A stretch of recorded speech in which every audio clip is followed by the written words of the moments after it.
35 साल एक खातून हैं। बच्चे को जन्म देने के 2 हफ्ते बाद उनके शौहर नोट करते हैं कि ये खुद से मुस्कुराती हैं, खुद से बातें कर रही हैं, इन्हें शायद कोई शक्लें नज़र आ रही हैं और इनके शक व शुबात स्टार्ट हो गए हैं। वो कहती हैं कि खिड़की के बाहर कोई लोग खड़े हैं, मैं उन लोगों को जानती हूँ, वो मेरे बच्चे को नुकसान पहुँचाना चाहेंगे।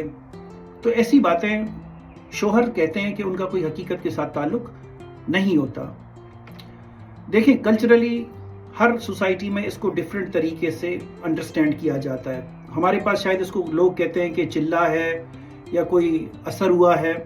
ठीक, मैं बात करूंगा कि मेडिकल साइंसेस इसके बारे में क्या कहती हैं। ये कंडीशन बड़ी कॉमन है, इसे कहा जाता है पोस्टपार्टम साइकोसिस। ठीक, ये एक नफ्सियाती कंडीशन है। क्यों होती है, आइए ज़रा इसको समझते हैं। बाज़ दफ़ा बच्चा डिलीवर करने के बाद ख़वातीन को हो सकता है कि कोई इन्फेक्शन हो या इलेक्ट्रोलाइट्स में, नमकियात में कोई कमी आए, उसकी वजह से भी ये वाली ऐसी कैफियत हो सकती है। लेकिन वो एक अलग, क्योंकि उसका कॉज मेडिकल होता है तो उसे डिलीरियम कहते हैं। ठीक, अब हम आते हैं नफ्सियाती पर। बाज़ दफ़ा बच्चा डिलीवर करने के बाद ईस्ट्रोजन हार्मोन्स की कमी की वजह से ख़वातीन इस कैफियत का शिकार हो सकती हैं। बच्चा पैदा होने के बाद अक्सर नींद की खराबी की वजह से भी ये कैफियत हो सकती है और बाज़ दफ़ा इसका कोई एग्जैक्ट कॉज हमें पता नहीं होता कि ये कैफियत क्यों हो रही है।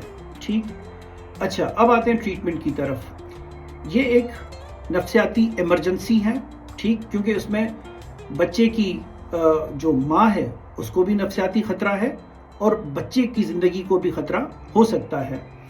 तो कहने का मकसद ये है कि फ़ौरन से ऐसी हॉस्पिटल में रुजू किया जाना चाहिए। इमरजेंसी में जाएं, पहले मेडिकल टेस्ट किए जाएं, कंफर्म किया जाए कि कोई मेडिकल प्रॉब्लम नहीं है।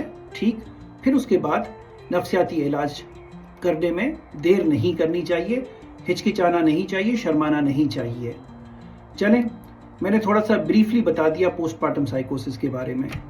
अपना बहुत सारा ख्याल रखिएगा।